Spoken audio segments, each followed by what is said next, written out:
Olympic স্টেডিয়ামে এক রোমাঞ্চকর ম্যাচে ৩-৩ গোলে ড্র করার পর আরও একটা ফাইনালে খেলার স্বপ্ন নিয়ে মাঠে নামবে দুই দল। ইন্টার এর ঘরের মাঠ সান সিরোতে খেলাটি হবে।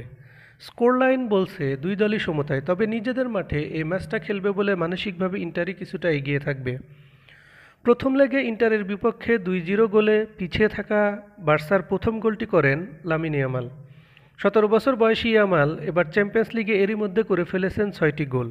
সান সিরোতে আজ রাতের ম্যাচটিকে বাস্তনি বলেছেন এটা 50-50 ম্যাচ হবে। প্রথম লেগের মতোই হবে, তবে ঘরের মাঠে খেলব, সেটাই আমাদের বড় শক্তি। আমরা জানি আমাদের সমর্থকেরা কিভাবে দলকে উজ্জীবিত করে। আমরা স্বপ্ন দেখছি চ্যাম্পিয়ন্স লিগ জয়ের, আর সেই স্বপ্নের কাছাকাছি এসেছি। ইন্টার কোচ ইনজাগিও একমত বাস্তনির সঙ্গে। ইয়ামালকে ঘিরেই যে তাদের রক্ষণ কৌশল সাজানো হচ্ছে সেটা বোঝা গেল ইনজাগির কথা শুনেও। ইয়ামালকে বল না দেওয়া গেলে ভালো, কিন্তু আধুনিক ফুটবল সেটা প্রায় অসম্ভব। তবে আমরা ইয়ামালকে ডাবল গার্ড দিয়ে রাখব। হ্যান্সি ফ্লিক বলেন, লামিন ইয়ামাল একজন প্রতিভাবান খেলোয়াড়।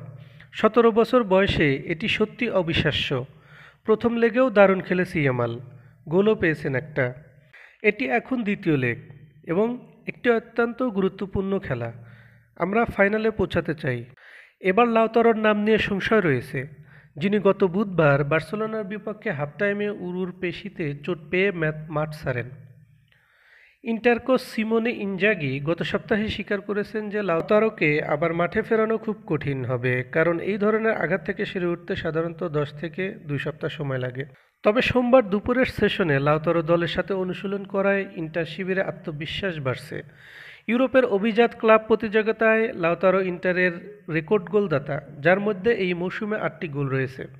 ২৭ বছর বয়সী এই খেলোয়াড় এই মৌসুমে সমস্ত প্রতিযোগিতায় ইন্টারের হয়ে ২১টি গোল করেছেন এবং ৬টি অ্যাসিস্ট করেছেন।